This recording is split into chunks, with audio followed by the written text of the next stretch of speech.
은혜 받읍시다. 다 잘 될 것입니다. 다 지나갈 것입니다. 할렐루야. 오늘 고린도서 4장 말씀을 같이 읽었습니다.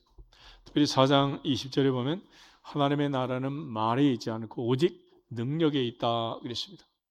사도 바울은 고린도 교회에 더 이상 사람의 말이 교회를 시끄럽게 하는 분쟁과 논쟁을 일삼는 교회가 아니라 하나님의 능력이 나타나고 하나님의 성령의 능력과 은사가 풍성한 하나님의 은혜가 넘치는 교회가 되기를 간절히 원했습니다. 지금까지 1장부터 3장까지 바울은 교회 분쟁의 문제를 다루었고, 분쟁의 문제의 원인이 1장 12절에 있는 말씀처럼 나는 바울에게, 나는 아볼로에게, 나는 게바에게, 나는 그리스도에게 이러면서 조선시대 사색 당파처럼 당파 싸움을 하고 사람을 중심으로 줄 세우게 하는 이러한 세상의 이런 논리가 교회 안에 들어온 이것이 문제라는 것을 지적하고 있었습니다. 그리고 성령 안에서 그리스도의 손에서 하나가 되라고 얘기했고, 오늘 특별히 4장에 와서 다시 한번 교회가 분쟁의 원인이 된 이 사역자들에 대해서 다시 한번 어떤 태도를 가지고 사역자를 대해야 할 것인지, 또 사역자는 어떤 마음을 가지고 하나님의 나라의 일을 해야 할 것인지를 교훈하면서, 특별히 교회가 더 이상 사람의 문제에 의해서, 사람 때문에 사람에 의해서 휘둘리거나 분쟁하고 논쟁하는 교회가 아니라 하나님을 바라보고 하나님 앞에, 교회 앞에 충성하는 교회가 될지어다. 이것이 바로 이제 4장에서 바울이 제시하는 간증적이고 설득적인 그런 해법이 되겠습니다. 특별히 바울은 이 모든 것을 말할 때 15절, 16절 말씀에 있는 것처럼 그리스도 예수 안에서 내가 복음으로 너희를 낳았다 하는 영적 아버지로서, 일만 스승이 아니라 영적 아버지의 권위를 가지고 자녀를 권면하는 것처럼 너희는 나를 본받는 자가 되라 말씀하면서, 바울은 고린도서 4장에서 특별히 더 이상 논쟁하거나 다투거나 싸우는 어린아이 같은 신앙생활을 벗어버리고 성숙한 그리스도를 닮아가는 교회가 될지어다. 할렐루야. 이것이 바로 우리 고린도 교회에 준 해법이었습니다. 먼저 1절, 2절, 2절 말씀을 같이 한번 보겠습니다. 사람이 마땅히 우리를 그리스도의 일꾼이요 하나님의 비밀을 맡은 자로 여길지어다. 그리고 맡은 자들에게 구할 것은 충성이니라. 아멘. 바울은 이제 이러한 사색당파의 문제, 분쟁의 문제, 씨앗이 되었던 이 사역자, 또 그들이 하는 사역자들의 일에 대한 개념을 다시 한번 가르쳐 주면서 서로 성령 안에서 그리스도 안에서 마땅히 갖추어야 할 태도를 가르쳐 주고 있습니다. 먼저 이제 이 말씀을 보면 사람이 마땅히 우리를 그리스도의 일꾼이요 하나님의 비밀을 맡은 자로 여길지어다. 이 말은 우리라는 말 속에 사도 바울이 들어있고 1장 1절에 있는 말씀처럼 하나님의 뜻을 따라 그리스도 예수의 사도로 부르심을 받은 바울과 형제 소수대네는 그랬잖아. 그러니까 바울과 형제 소수대뿐만 아니라 고린도 교회에서 함께 사역했던 아볼로와 더불어서 예수님의 제자 게바, 베드로를 비롯한 12사도, 이 모든 사도들은 누구냐 그러면 그리스도의 일꾼이고 하나님의 비밀을 맡은 자다라는 것입니다. 그리스도의 일꾼이요 하나님의 비밀을 맡은 자다. 그런 측면에서 두 가지를 강조하는, 첫째는 과대평가를 금지하고 있고, 두 번째는 과소평가를 금지하는 것입니다. 왜냐하면 과대평가라는 말은 지금 이 사람을 중심으로 고린도 교회가 네파로 지금 갈라져 있는데, 이 사역자들은, 사도들은 누구냐 그러면 그리스도의 일꾼이고 하나님의 비밀을 맡은 자다. 일꾼이고 맡은 자다. 그래서 주인이 아니라 일꾼이고 종이고, 맡겨준 주인이 아니라 맡은 자로 책임을 맡은 자로 맡겨주신 분의 명령을 따라 순종해야 할 일꾼이다라는 거예요. 그래서 사도 바울은 여기서 먼저 일꾼, 그리스도의 일꾼이라는 것을 강조하는데, 일꾼이란 말은 헬라어로 후페레타스라는 말이에요. 후페레타스. 여러분 그 배너라는 영화를 보면 배너가 배 맨 밑에 가서 노를 젓잖아요. 노. 근데 오늘날처럼 뭐 이제 동선을 움직이는 그런 전기든 원유든 여러 가지 이제 그 배터리를 가지고 이제 움직이지만은 그 옛날에는 아무것도 없으니까 사람이 노를 져서 배가 움직였다. 그러니까 배 맨 밑에서 노 젓는 노예 이런 사람을 후페르타스 종, 일꾼, 노예라고 하는 거예요. 그러니까 사도 바울은 나는 그리스도의 종이다, 노예다. 그래서 군사로 수집된 자가 내 마음대로 내 시간을 쓰고 내 마음대로 휴가 다니고 그럴 수 없는 것처럼 그리스도 예수의 좋은 군사라는 표현을 쓰지만은 역시 군인이란 것도 국가에 자기의 상관에게 목숨을 맡기고 사는 종 아니겠습니까? 그러니까 지금 사역자는 그리스도의 일꾼 종이고 노예라는 거예요. 맡긴 자가 아니라 맡은 자다. 그러므로 그들을 과대평가해서는 안 된다라는 것입니다. 반면에 과소평가하지 말라는 것은 그럼에도 불구하고 그들은 그리스도의 일꾼, 그리스도의 종이지 사람의 종이 아니라는 거예요. 하나님의 종이지 고린도 교회 종이 아니라는 거예요. 성도들의 종이 아니라는 거예요. 하나님의 비밀을 맡은 영적 일을 하는 영적인 종이지 세속적인 세상 일을 해서 자본주의 원리에 따라 돈벌이를 하는 돈에 목숨을 거는 근로자가 아니라는 거예요. 그러므로 하나님의 비밀을 맡은 자로 그리스도의 일꾼으로 그 위치를 잘 정해서 과대평가하지도 말고 과소평가하지도 마라. 너무 그들을 높여가지고 그들을 중심으로 교회가 분쟁하고 당파 싸움을 해도 안 되지만은 반대로 마치 자기의 종처럼 사람의 종처럼 그렇게 함부로 그렇게 대해서는 또 안 된다라는 것을 얘기합니다. 그런 측면에서 하나님은 질서의 하나님이시고 하나님이 보내신 자 예수 그리스도를 믿는 것이 하나님의 일이라 하셨어요. 그래서 선지자를 영접하는 자는 선지자의 상을, 의인을 영접하는 자는 의인의 상을 받을 것이고 구원받아 하나님의 자녀가 된 지극히 작은 소자 하나에게 냉수 한 그릇이라도 대접하는 자는 결단코 그 상을 잃지 아니하리라. 할렐루야. 그런 측면에서 지금 이제 고린도 교회 성도들에게 사역자 중심으로 그렇게 줄 세우고 일하고 분파를 만들고 논쟁과 다툼을 하는 그 어린아이 같은 싸움을 멈추고 이제는 마땅히 그리스도의 일꾼이요 하나님의 비밀을 맡은 자로 여길지어다. 얘기는 더 이상 사람을 과대평가하지도 말고 그렇다고 과소평가해서 오만불손하게 함부로 대해서도 안 된다라는. 그러므로 적당한 거리에서 존경할 자를 존경하고 그리고 하나님의 일꾼, 하나님의 비밀을 맡은 자로 여기면서 하나님께 충성하는 그에 대한 대가를 기억하면서 존중해 주라라는 것입니다. 그런 차원에서 사도 바울은 하나님의 사도들, 특별히 자신과 더불어 하나님의 일을 하는 모든 일꾼들을 그리스도의 일꾼, 하나님의 비밀을 맡은 자라고 고린도 교회 성도들에게 다시 한번 강조하고 있는 것입니다. 그 다음에 이제 2절을 보면 그리고 맡은 자들이 구할 것은 충성이다. 그래서 그리스도의 종, 하나님의 비밀을 맡은 자, 사도들은 그러면 하나님 앞에 어떻게 일을 해야 하느냐? 하나님의 일을 맡은 일꾼들의 자세, 태도는 무엇이냐? 한마디로 충성이라 충성.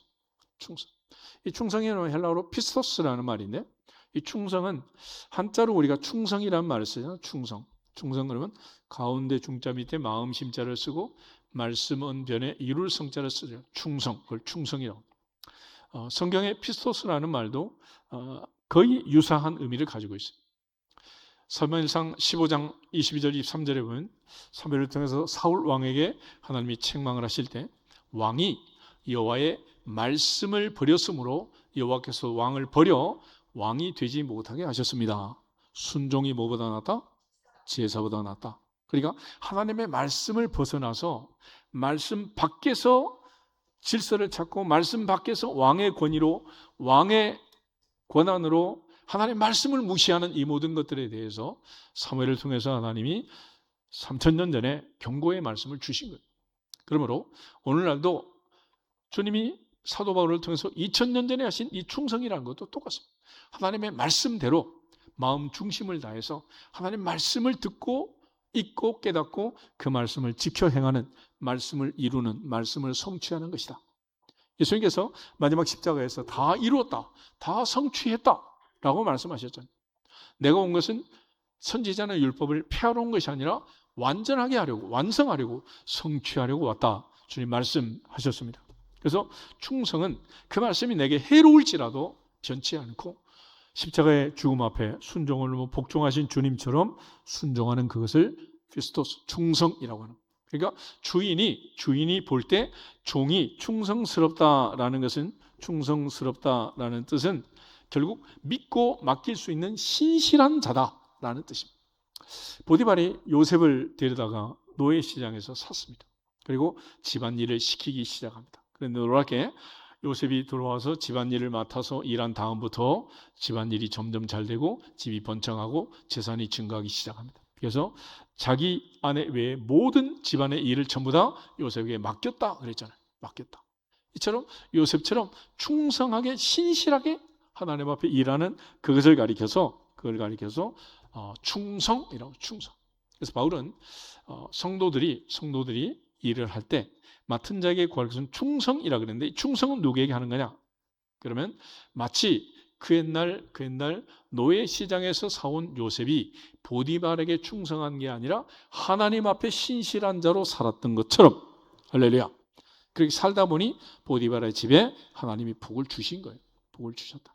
우리가 이 마지막 때 자본주의 세상에서 근로소득을 통해서 세상을 살고 있지만 2000년 전에 바울이 에베소서 말씀을 보면 무슨 뜻인지 알 수 있어요. 에베소서 5장을 한번 찾아보겠습니다. 에베소서 6장, 에베소 6장 5절에서 9절 보겠습니다. 에베소 6장 5절. 종들아 두려워하고 떨며 성실한 마음으로 육체의 상전에게 순종하기를 그리스도께 하듯 하라. 눈가림만 하여 사람을 기쁘게 하는 자처럼 하지 말고 그리스도의 종들처럼 마음으로 하나님의 뜻을 행하고 기쁜 마음으로 섬기기를 주께 하듯 하고 사람들에게 하듯 하지 말라. 이는 각 사람이 무슨 선을 행하든지 종이나 자유인이나 주께로부터 그대로 받은 줄을 알미라. 상전들아 너희도 그들에게 이와 같이 하고 위협을 그치라.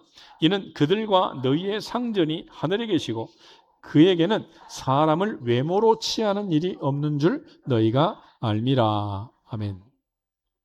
종들도 사람의 주인에게 충성하듯 하지 말고 그리스도에게 충성하라 그랬습니다.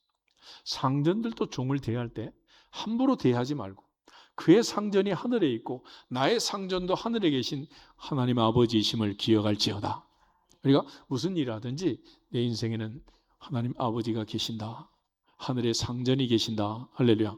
그런 자세로 일을 하라는. 그러니까 사람에게 보이려고 하면 안 된다. 마태복음 6장 1절에 주님 말씀하시기를 너희 의를 사람에게 보이려고 하지 마라. 은밀한 중에 보시는 아버지 앞에서 해라. 그렇지 않으면 저희는 자기 상을 이미 받았다라고 말씀하시는. 그런 차원에서 우리가 무슨 일을 하든지 하나님 앞에서 충성할 수 있기를 주 이름으로 축복합니다. 구제할 때도 은밀하게, 기도할 때도 골방에서, 금식할 때도 금식 안 한 자처럼, 보물을 쌓을 때도 하늘의 보물을 쌓는 자처럼 은밀한 중에 모시는 아버지 앞에서 할지어다. 그것이 바로 신실함, 피스토스라는 것이고, 그것은 하나님께서 보실 때 믿을 수 있는 신실함, 하나님이 맡길 수 있는 그런 신실함을 얘기하고 있습니다. 그런 차원에서 이제 바울은 오늘 하나님 앞에 충성할 때 우리가 주의할 주의사항들을 얘기하는데, 먼저 3절, 4절, 2절을 같이 한번 보겠습니다. 너희에게나 다른 사람에게나 판단받는 것이 내게는 매우 작은 일이라. 나도 나를 판단하지 아니하노니 내가 자책할 아무것도 깨닫지 못하나 이로 말미암아 의롭담을 얻지 못하노라. 다만 나를 심판하시리는 주시니라. 아멘. 여기서 판단이라는 말을 바울이 계속 쓰고 있는데, 이 판단의 말은 헬라어로 크리케테라는 말인데, 이건 재판을 얘기합니다. 재판. 판사가 재판을 하는 그 재판 과정을 얘기하는. 그래서 우리가 남의 일에 대해서 이러쿵저러쿵 배나라 감나라 하는 것은 내가 그 일에 대해서 뭐 하는 거나 같다? 재판하는 것과 같다는 거예요. 재판. 그러니까 내가 스스로 재판장이 되는 거죠. 그래서 너희에게나 다른 사람에게나 판단받는 것이 내게는 매우 작은 일이라. 바울은 그렇게 얘기했습니다. 그러니까 다시 말해서 다른 사람이 나를 판단하는, 다른 사람이 나에 대해서 이러쿵저러쿵 얘기하는 것에 대해서 휘둘리지 마라. 그건 중요하지 않다. 마지막 하나님 보좌 앞에 가서 상 받을 때 그것은 아무런 영향을 미치지 않는다는. 그러므로 이 사람이 이렇게 말하고 저 사람이 저렇게 말하는 그것들이 내 인생에 어떤 영향을 미친다면 그건 정말 중요한 문제가 되겠지만, 진정한 복은 하늘의 하나님이 위로부터 빛들의 아버지께로부터 내려오시느니라. 하늘의 하나님 아버지가 주신다면, 그러므로 하나님 말씀 아닌 말씀에 대해서는 그렇게 귀중하게 여길 필요도 없다. 그런데 우리는 어떤 사람이 한마디 한 그 말을 마음에 새기고 무협지의 주인공처럼 평생을 아버지의 원수를 갚겠다 이러면서 막 칼을 품고 밤에 잠도 못 자고 막 이렇게 사는 인생이 있어요. 근데 성경은 로마서 12장에서 이미 말했잖아요. 원수 갚는 것은 하나님께 있으니 다 맡겨버리라. 밤에는 편안하게 잠을 잘지어다. 사랑하는 자에게는 잠을 주시느냐. 근데도 이 원수를 품고 원수를. 이게 얼마나 어리석은 자들이. 그러면 내가 원수를 품고 밤에 잠을 못 자면 그 왼수도 그랬으면 좋겠는데 그 왼수는 쿨쿨 잠만 더 잘 자요. 그러니 얼마나 참 내가 바보 같은 짓을 하고 있는가. 그러니까 다른 사람의 말에 대해서 판단에 대해서 휘둘리면 된다 안 된다? 안 된다. 인생이 불행하게 되는 가장 큰 이유 중에 하나는 남과 비교하고 사람을 의식하는 거예요. 사람. 그러므로 더 이상 사람을 의식하고 사람 앞에 칭찬받고 사람 앞에 인정받으려는 그런 일을 하지 마라라는 것입니다. 또 그런 일은 매우 작은 일이다. 그래서 고린도 교회나 다른 교회나 여러 사람들이 나에 대해서 하는 말에 대해서 바울은 그것들은 내게는 매우 작은 일이다. 매우 작은 일이다. 요즘은 작은 게 얼마나 작은지 머리카락을 막 수천만 분의 1로 나노라는 개념이 나왔잖아요. 지금. 이런 정도로 지금 아주 작은 먼지 티끌보다도 수천만 배 작은 아무것도 아닌 일이란 말이에요. 그런데 그거를 울산바위처럼 거대한 문제로 생각을 하면 되겠냐는 거예요. 아무것도 아니다. 아멘? 아무것도 아니라. 그런데도 여기에 몰입해 있고 이것 때문에 신경을 쓰고 잠 못 자는 그런 사람들이 있다는 거예요. 그래서 바울은 그들에 대해서 내게는 매우 작은 일이라고 얘기를 합니다. 또 나도 나를 판단하지 않는다 그랬어요. 나도 나를 판단하지 않는다. 자책을 아무것도 깨닫지 못하나 이로 말미암아 의롭다함을 얻지 못한다. 야구라면 그 투수의 자책점이라는 게 있잖아. 자책점. 그래서 투수가 잘못해서 이제 게임을 졌다. 그러면 투수한테 벌점을 매기잖아요. 그래서 투수의 자책점이 얼마다 뭐 숫자로 이제 뭐 발표하기도 하잖아요. 근데 투수가 아무리 잘못을 하지 않았고 상대가 너무 잘해가지고 또 우리 편 선수들이 타자들이 점수를 내지 못해가지고 패전 투수가 되는 경우가 있단 말이에요. 그러니까 투수가 자책점이 없어도 질 수가 있는 거예요. 그런데 바울은 내가 자책을 아무것도 깨닫지 못했고 내가 자책점이 제로라고 해도 그것 때문에 내가 의롭다함을 얻을 수는 없다. 그러니까 나도 나를 판단하지 않는다. 나도 나를 판단하지 않는다. 그랬어요. 그리고 나를 판단할 분은 오직 주님밖에 없다. 주님이다. 그랬어요. 야고보서 4장을 한번 보겠습니다. 야고보서 4장 11절 12절에 보면 야고보 사도께서 사도들이 말한 그런 의미에서 우리에게 서로 판단하지 말라고 하고 판단할 분은 바로 한 분밖에 없다라는 것을 강조합니다. 11절 형제들아 서로 비방하지 말라. 형제들을 비방하는 자나 형제를 판단하는 자는 곧 율법을 비방하고 율법을 판단하는 것이라. 내가 만일 율법을 판단하면 율법의 준행자가 아니요 재판관이로다. 입법자와 재판관은 오직 한 분이시니 능히 구원하기도 하시며 멸하기도 하시느니라. 너는 누구에게 이웃을 판단하느냐. 아멘. 다시 말해서 상대방에 대해서 이러쿵저러쿵 내가 판단하고 시비를 걸고 헤아리게 되면 나는 누구의 자리에 올라가는 거다? 하나님 자리에 올라가는. 그래서 어떤 분이 말하기를 교회 안에서 하나님 놀이를 그치자 그러더라고요. 애들은 엄마 아빠 없으면 집에서 무슨 놀이 해? 엄마 놀이, 아빠 놀이 하잖아. 그지? 근데 교회 안에서 성도들이 뭐냐? 하나님 놀이라, 하나님 놀이. 그 하나님 놀이 하는 게 뭐냐? 서로 판단하는 거예요. 판단. 그래서 오늘도 찬양대가 하나님 앞에 찬양을 했습니다. 우리는 판단할 자격도 조건도 된다 안 된다? 안 되는 거예요. 그거는 잘했다 못했다 그런 말 할 권한이 있다 없다? 없다. 그럴 수 있는 분은 오직 한 분 누구다? 하늘에 계신 우리 아버지. 그 외에는 없는 거예요. 그러므로 하나님께 맡겨야 되는 것이고 찬양하는 사람들도 누가 이러쿵저러쿵 말하는 데 대해서 휘둘리면 된다 안 된다? 안 된단 말이야. 안 돼. 근데 왜 휘둘리냐고. 목사님 가만히 있는데 왜? 가만히 있는 목사님을 시비 그래. 목사님 또 어떻게 생각하실까? 목사님 아무 생각 없음. 이것이 우리의 잘못이라. 우리 잘못. 우리 한번 다짐하겠습니다. 옆 사람한테 인사하겠습니다. 하나님 놀이 그만합시다. 더 이상 그거 하시면 안 돼요. 마태복음 7장 보겠습니다. 마태복음 7장 1절에서 5절. 마태복음 7장 1절부터 5절. 마태복음 7장 1절. 비판을 받지 아니하려거든 비판하지 말라. 너희가 비판하는 그 비판으로 너희가 비판을 받을 것이요 너희가 헤아리는 그 헤아림으로 너희가 헤아림을 받을 것이니라. 어찌하여 형제의 눈 속에 있는 티는 보고 내 눈 속에 있는 들보는 깨닫지 못하느냐. 보라, 내 눈 속에 들보가 있는데 어찌하여 형제에게 말하기를 나로 내 눈 속에 있는 티를 빼게 하라 하겠느냐. 외식하는 자여 먼저 내 눈 속에서 들보를 빼어라. 그 후에야 밝히 보고 형제의 눈 속에서 티를 빼리라. 아멘. 예수님 전직이 목수였기 때문에 목수가 관리하던 가장 큰 물건은 들보였습니다. 가장 작은 물건은 톱밥. 그래서 들보와 눈의 티, 대들보와 톱밥을 비교해서 해석해서 약간의 과장법을 써가지고 비교를 하는 거예요. 내 눈 속에는 대들보가 들었는데 상대의 눈 속에 티를 가지고 옥에 티를 찾아내듯이 그렇게 시비 걸지 말고 비판하지 말고 재판하지 말라. 그 순간 너는 누구의 자리에 가는 거다? 하나님 자리에 가는 거라. 그래서 오늘 사도 바울이 고린도교회 성도들에게 더 이상 그렇게 재판하고 판단하지 마라 그랬습니다. 그래서 5절 말씀을 보시면 5절 고린도서 4장 5절에 그러므로 때가 이르기 전 곧 주께서 오시기까지 아무것도 판단하지 마라. 재판하지 마라.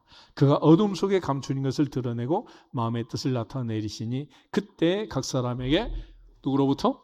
하나님으로부터 칭찬을 받으리라. 칭찬이 있으리라.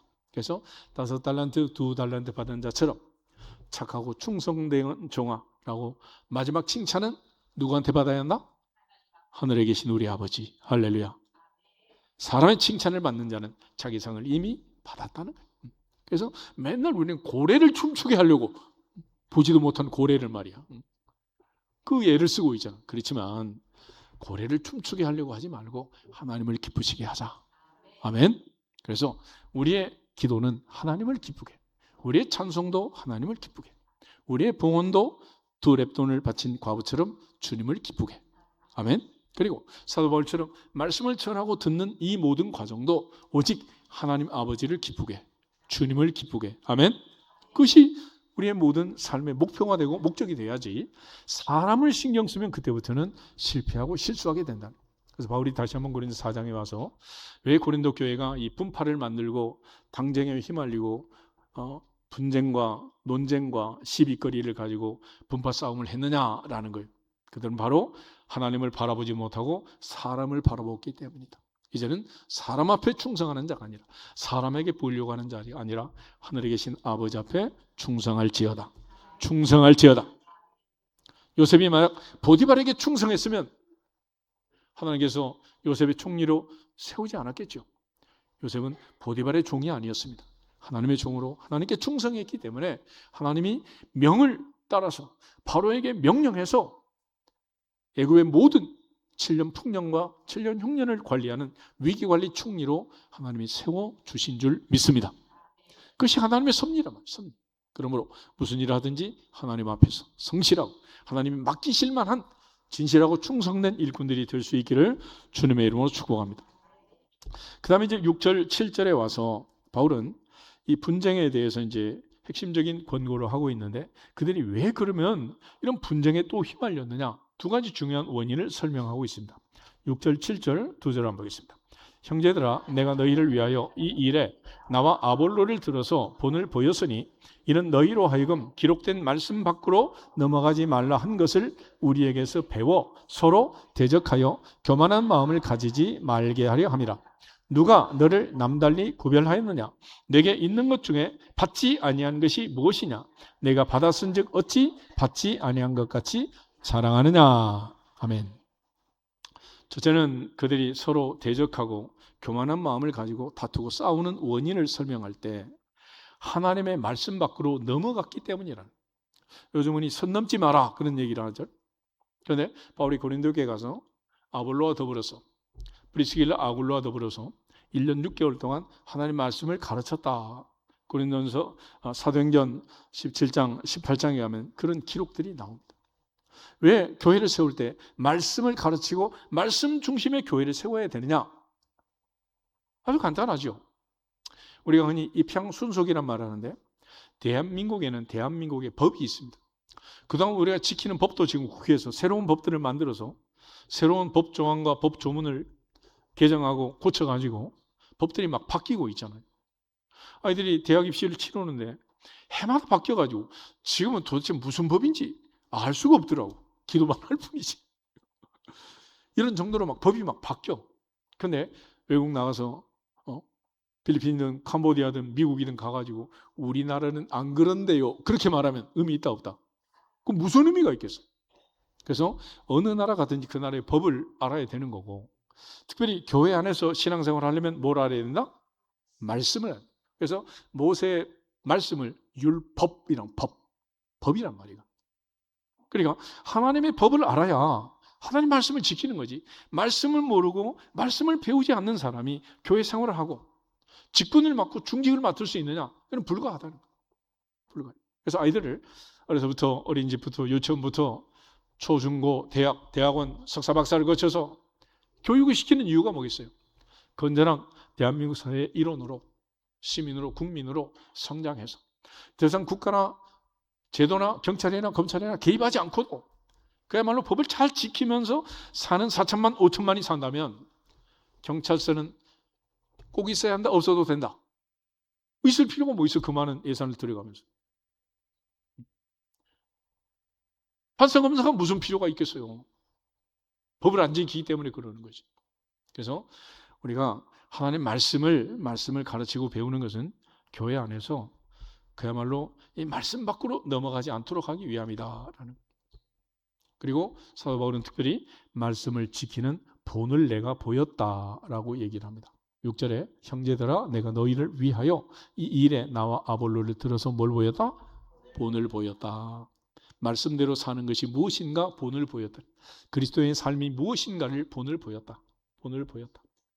본을 보였다. 그래서 16절에 그러므로 내가 너희에게 구하노니 너희는 나를 본받는 자가 되라 그랬습니다. 그리고 11장 1절 한번 보시면 11장 1절에 11장 1절 같이 한번 보겠습니다. 내가 그리스도를 본받는 자가 된 것 같이 너희는 나를 본받는 자가 되라. 아멘. 결국 바울은 나를 본받는 자가 아니라 누구를 본받는 자가 되라? 그리스도를 본받는 자가 되라. 그래서 주님은 하나님의 말씀을 성취하기 위해서 십자가에 죽기까지 복종하셨다. 복종하셨다. 그래서 전도서에서는 서원, 서약, 하나님과의 약속은 해로울지라도 변하면 된다 안 된다? 안 된다 그랬잖아요. 하나님 말씀을 지키시는 분이다. 1.1핵도 바꾸지 않는다. 그러므로 하나님 믿는 사람들은 1차적으로 약속을 지키는 사람들. 그래서 이거는 프라미스 키퍼라고 해요. 프라미스 키퍼. 하나님이 주신 약속의 말씀을 지켜야지 약속을 안 지키는 사람들하고는 동업을 하면 된다 안 된다? 그건 망하는 거예요. 약속을 안 지키는데 무슨 의미가 있겠어요? 그래서 이 약속의 말씀을 가르치고 약속의 말씀을 배우고 약속의 말씀을 알아야 되는데 고린도 교회가 어린아이처럼 서로 대적하고 교만한 마음을 가지고 싸우는 것은 아직도 뭘 깨닫지 못한 거다? 말씀을 깨닫지 못했다는 말씀을. 그래서 바울이 그들의 분쟁의 원인을 지금 얘기합니다. 결과적으로 하나님 말씀은 내 발의 등이요 내 길의 빛이 되어서 이 세상에 사는 동안만 내 발의 등이요 내 길의 빛이 아니라 이 세상의 삶을 마치고 영원한 세상으로 들어가는 영원한 세상까지 인도하는 내 발의 등이요 내 길의 빛이니라. 말씀을 따라가는 말씀을 따라서.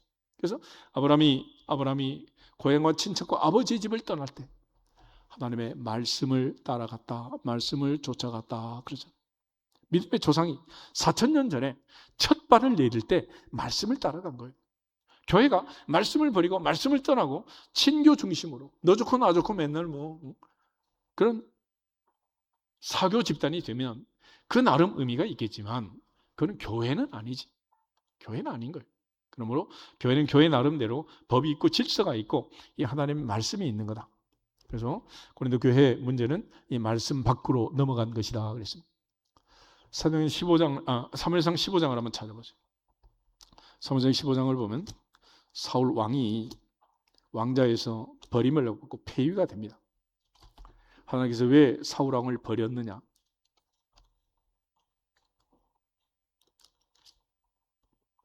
22절, 23절 같이 읽겠습니다. 사무엘이 이르되 여호와께서 번제와 다른 제사를 그의 목소리를 청종하는 것을 좋아하심같이 좋아하시겠나이까? 순종이 제사보다 낫고 듣는 것이 순양의 기름보다 나으니 이는 거역하는 것은 점치는 죄와 같고 완고한 것은 사신 우상에게 절하는 죄와 같음이라. 왕이 여호와의 말씀을 버렸으므로 여호와께서도 왕을 버려 왕이 되지 못하게 하셨나이다. 아멘. 왕이 뭘 버렸다고? 말씀을 버렸다. 그래서 하나님은 누구를 버렸다? 왕을 버렸다. 말씀을 버렸기 때문에 왕을 버린 거예요.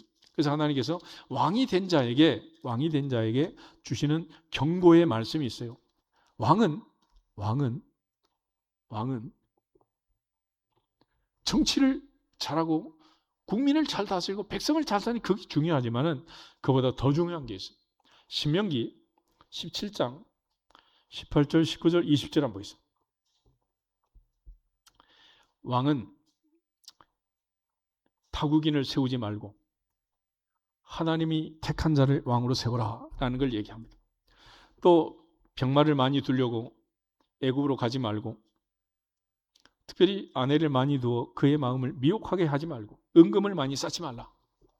그리고 더 중요한 게 있습니다. 18절 같이 보겠습니다. 그가 왕위에 오르거든 이 율법서의 등사본을 레위 사람 제사장 앞에서 책에 기록하여 평생에 자기 옆에 두고 읽어 그의 하나님 여호와 경외하기를 배우며 이 율법의 모든 말과 이 규례를 지켜 행할 것이라. 그리하면 그의 마음이 그의 형제 위에 교만하지 아니하고 이 명령에서 떠나 좌로나 우로나 치우치지 아니하리니 이스라엘 중에서 그와 그의 자손이 왕위에 있는 날이 장구하리라. 아멘. 근데 성경 어디에도 사울이 하나님의 말씀을 배웠다, 연구했다 그런 말 있어요, 없어요? 한마디도 없어요. 말씀을 버린 거예요. 그래서 하나님이 사울을 버렸어요. 성경은 우리를 가리켜 왕 같은 뭐라 그랬어? 제사장. 그럼 왕 같은 제사장이 영원한 왕 노릇을 하려면 이 땅에 사는 동안 날마다 부지런히 뭘 배워야 된다?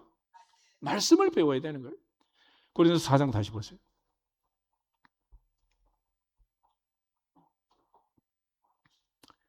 그래서 8절 한번 보겠습니다. 너희가 이미 배부르며 이미 풍성하며 우리 없이도 왕이 되었도다.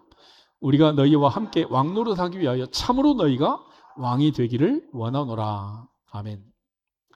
진짜 왕, 참으로 왕노릇하는 왕 같은 제사장은 이 땅에 산다. 영원한 나라에 산다. 영원한 나라에서 만왕의 왕이요 만주 되신 주님과 더불어 천년 왕국에서 영원한 왕노릇을 하는 거예요. 그러기 위해서는 지금 이 땅에서는 겸손하게 말씀을 배우고 순종이 제사보다 나음을 알고 하나님 말씀에 순종하는 그 삶을 살아야 되는 거지. 그건 다 제쳐놓고 사울왕처럼 내가 왕이다라고 왕노릇만 하면 된다 안 된다? 안 된다. 그런데 고린도 교회는 지금 말씀은 제쳐놓고 뭐만 하고 있어요? 왕 노릇만 하고 있는 거예요. 하나님 노릇만 하고 있는 거예요. 이것이 바로 그들의 문제라는 것을 바울이 지적해 주고 있습니다. 그리고 또 하나의 문제는 뭐냐면 7절에 다시 보시면 누가 너를 남달리 구별하였느냐? 내게 있는 것 중에 받지 아니한 것이 무엇이냐? 내가 받았은지 어찌하여 받지 아니한 것 같이 자랑하느냐? 그랬습니다. 고린도교회 또 하나의 문제는 자랑이었습니다. 자꾸 자기 자랑을 하는 거예요. 1장 한번 보겠습니다. 1장. 고린도서 1장 26절부터 29절에 보면 하나님이 우리를 부를 때 육체를 따라 지혜로운 자, 능한 자를 부르지 않았다. 문벌 좋은 자를 부르지 않았다 그랬습니다. 왜냐하면 29절 이는 아무 육체도 하나님 앞에서 자랑하지 못하게 하려 함이라 그랬습니다. 그래서 하나님은 미련한 자를 택해서 지혜로운 자를 부끄럽게 하고 약한 자를 택해서 강한 자를 부끄럽게 하고 세상에 천한 것, 멸시받는 것, 없는 것들을 택해서 있는 것들을 폐하려하십니다. 그리고 우리 같은 사람을 불렀는데 우리끼리 자랑질이나 하고 자랑이나 하고 있으면 안 된다는. 그런데 고린도 교회는 이 하찮은 것들을 하나님이 자녀 삼아 주셨더니 자기 자랑에 빠지고 하나님 자랑을 하지 않는 이런 어리석은 자들이 되고 말았다는 것입니다. 그래서 바울이 하는 말은 내가 자랑하는 모든 자랑거리는 하나님이 주신 것이다. 하나님이 주신 것이다. 그러니까 아들 자랑하고 싶으면 아들 자랑하지 말고 아들 주신 하나님 아버지를 자랑할지어다. 할렐루야. 우리 머리부터 발끝까지 이상한 막 하나 붙여놓고 값을 매겨가지고 수천만 원 수억 달러를 만들고 시장 물건을 만들고 그래가지고 그러고 다니는 사람이 한둘이냐. 심지어 남자들도 걸어가면 양복 뒤를 까가지고 이 뭐가 붙었는지 몰라. 그런 어리석은 자가 되지 말라는 거예요. 하나님이 내게 주신 모든 것 감사하고 그걸 허락하신 그분을 자랑할지어다. 신명기 8장을 보겠습니다. 신명기 8장에 보면 하나님께서 이스라엘 백성들에게 적과 꿀이는 가난의 복을 빼앗아가지 않고 주시는 거예요.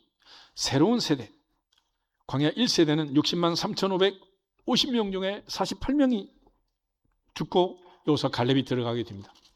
그리고 그들은 신세대와 더불어서 마침내 복을 받을 것을 얘기하는, 그때 이제 주의할 것을 얘기합니다. 16절부터 18절 보겠습니다. 16절. 내 조상들도 알지 못하는 만나를 광야에서 내게 먹이셨나니 이는 다 너를 낮추시며 너를 시험하사 마침내 내게 복을 주려 하심이었느니라. 그러나 내가 마음에 이르기를 내 능력과 내 손의 힘으로 내가 이 재물을 얻었다 말할 것이라. 내 하나님 여호와를 기억하라. 그가 내게 재물 얻을 능력을 주셨음이라. 이같이 하심은 내 조상들에게 맹세하신 언약을 오늘과 같이 이루려 하심이니라. 아멘. 그래서 마침내 복을 주신다. 가난의 복은 한마디로 내가 짓지 않은 집에 내가 살고 내가 파지 아니한 우물물을 내가 마시고 내가 심지 않은 과수원의 열매를 내가 거두는 거예요. 누리는 복을 얘기합니다. 이처럼 하나님께서 아무 수고나 노력이나 대가 없이 가난의 복을 누리도록 하면 하나님께 감사하고 하나님을 자랑해야 되는데 내 손의 힘과 내 능력으로 내가 이 재물을 얻었다 그렇게 말한다는 거예요. 그렇게 교만하게 된다는 거예요. 그렇지만 모세는 분명히 말하기를 내 하나님 여호와를 잊지 말아라.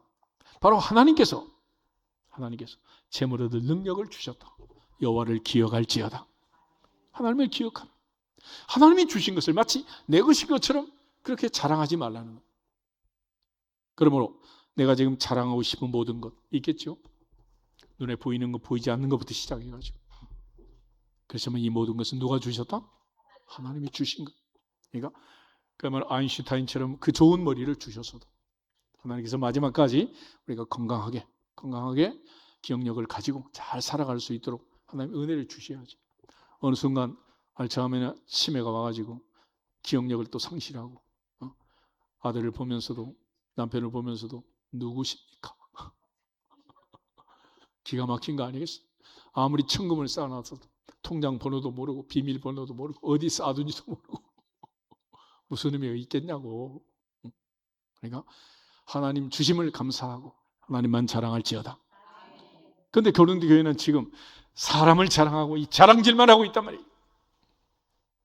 이 말이 되냐는 거예요. 이래서는 안 된다는 거예요. 그래서 자랑하는 자는 주만 자랑할지어다. 주 안에서 자랑할지어다. 바로 이것을 지금 오늘 우리에게 다시 한번 강조해 주고 있습니다. 그러므로 우리의 능력은, 내게 있는 모든 것은 하나님이 주신 것이고, 내 능력이나 내 지혜나 내가 수고하고 애쓴 결과가 아니라 하나님의 은혜니라, 하나님의 능력이니라. 동시에 구원이란 것도 하나님의 선물이라 그러잖아.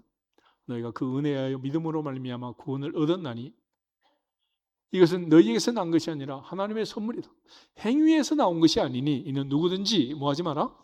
자랑하지 말라. 자랑하지 말라. 그래서 오늘 우리가 이 자리에서 예배드리고 있는 이 모든 것도 하나님의 은혜니라. 하나님의 은혜니라. 하나님의 선물이니라. 하늘 아버지가 준 선물인 줄 알고 이 모든 것을 주신 하늘 아버지, 하늘에 계신 우리 하나님 아버지를 자랑하는 자녀의 권세를 누리기를 주 이름으로 축복합니다. 바울은 그런 측면에서 사도들은 우리가 장차 고린도 교회 성도들이 왕같은 제사장 노릇을 하도록 안내하고 가르치고 권면하고 깨닫게 하기 위해서 사도의 부름을 받아서 그야말로 원형 경기장에 끌려놓은 구경거리처럼 만물의 찌꺼기처럼 그렇게 수고하고 애쓰고 춥고 배고프고 헐벗고 연약한 자로 인생을 살았다라는 고백을 하고 있는 거예요. 9절부터 13절 한번 보겠습니다. 9절. 내가 생각하건대 하나님이 사도인 우리를 죽이기로 작정된 자같이 끄트머리에 두셨으며 우리는 세계 곧 천사와 사람의 구경거리가 되었노라. 우리는 그리스도 때문에 어리석으나 너희는 그리스도 안에서 지혜롭고 우리는 약하나 너희는 강하고 너희는 존귀하나 우리는 비천하여 바로 이 시각까지 우리가 줄이고 목마르며 헐벗고 매맞으며 정처가 없고 또 수고하여 친히 손으로 일을 하며 모욕을 당한 즉 축복하고 박해를 받은 즉 참고 비방을 받은 즉 권면하니 우리가 지금까지 세상의 더러운 것과 만물의 찌꺼기같이 되었도다. 아멘. 힘이 없고 능력이 없고 한 성질 할 줄 몰라서 참은 게 아니라는 거예요. 누구 때문에? 그리스도 때문에, 하나님 때문에. 10절 보면 우리는 누구 때문에? 그리스도 때문에. 그래서 그리스도 때문에. 누구 때문에? 그리스도 때문에. 예수님 때문에. 그래서 어리석은 자가 되었고 약한 자가 되었고 줄인 자가 되고 목마르고 헐벗고 매맞고 정처가 없고 수고하고 욕을 당하고 비방을 받고 세상에 더러운 만물의 찌꺼기처럼 쓰레기처럼 그렇게 취급을 받았고 특별히 9절 끝에 가면 우리는 세계 곧 천사와 사람에게 구경거리가 되었다. 로마의 원형 경기장에 사자의 밥으로 끌려온 죄수처럼 세상의 구경거리가 된 이제 죽음을 앞두고 있는 사자의 밥이 되는 구경거리가 된 사형수처럼 우리는 살고 있다라고 바울이 얘기합니다. 마치 하나님의 은사와 능력을 다 빼앗기고 머리가 잘리고 눈이 뽑혀서 블레셋 원형 경기장에 끌려 나온 삼손처럼 물론 경우는 다르지만 구경거리가 되었다라고 얘기합니다. 그 모든 이유가 무엇이냐? 바로 너희가 장차 하나님 앞에서 왕같은 제사장 하라고 그렇게 만들려고 지금 애쓰고 있는데 수고하고 애쓰고 하나님을 자랑하고 말씀을 배우고 현재 고난은 장차받을 영광과 비교할 수 없음을 알고 고난당하기를 즐겨하고 고난당할 때 기뻐하는 그런 삶을 살지 않고 이미 왕이 된 것처럼 왕노릇하고 있으니 이 되겠냐는 거예요. 장차 아들이 수고하고 애쓰고 노력해서 엄마의 바람처럼 엄마 나이 많아 늙어지면 아들이 엄마 모시고 다니면서 그때 엄마를 왕비처럼 그렇게 모시면 얼마나 좋아. 근데 지금 엄마 카드 가지고 애인 데리고 왕노릇하고 돌아다니면 되겠어?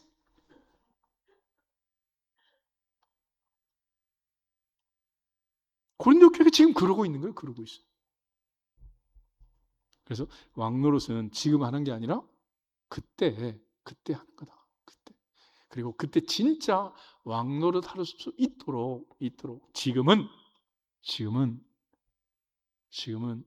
하나님 앞에 칭찬받을 그때까지 충성할지어다. 맡은 자의 구할 것은 뭐다? 충성이다. 바울은 이 말을 보통으로 하지 않고 스승이 일타 강사가 가르치듯이 하지 않고 15절 그리스도 안에서 일만 스승이 있지만 아버지는 많지 않다. 그리스도 예수 안에서 내가 복음으로 너희를 낳았다. 아빠처럼 엄마처럼 사랑하는 자녀에게 진정성을 가지고 말하는 그런 교훈의 말씀을 주고 있습니다. 이 말씀을 마음에 새겨서 특별히 하나님 앞에 갈 때까지 하나님의 은혜 안에서 우리 모두가 성령 안에서 충성할 수 있기를 주님의 이름으로 축복합니다. 옆 사람 앞에 인사하겠습니다. 하나님 앞에서 충성합시다. 다 같이 주 예수 그리스도의 이름으로 충성할지어다 선포하고 기도하겠습니다. 주 예수 그리스도의 이름으로 충성할지어다, 충성할지어다, 충성할지어다.